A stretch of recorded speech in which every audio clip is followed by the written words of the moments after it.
नमस्कार, मी doctor Manjiri Valsankar, director, Bhide hospital test tube baby centre, Navi Peth, Pune.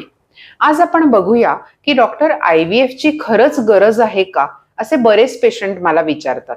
तर नेमकं कसं कळतं की IVF ची खरंच गरज आहे का, म्हणजे घाई करण्याची गरज आहे का?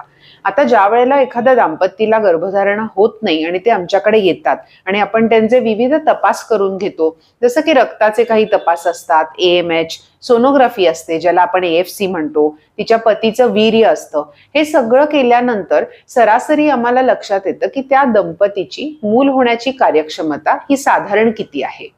जर मूल होण्याची कार्यक्षमता ही अतिशय कमी असेल, म्हणजे जर वय जास्त असेल, 35च्या पुढची असेल स्त्री, किंवा इतरत्र पाळी पिशवीचे सुद्धा काही आजार असतील, आणि आपण ज्या वेळेला टेस्ट ट्यूब बेबी सुचवतो त्यावेळेला तुम्ही डॉक्टरांना विचारून घेऊ शकता की आमच्या हातात नेमका किती वेळ आहे, म्हणजे किती अर्जन्सी आहे. हे बऱ्याच गोष्टींवर अवलंबून असतं.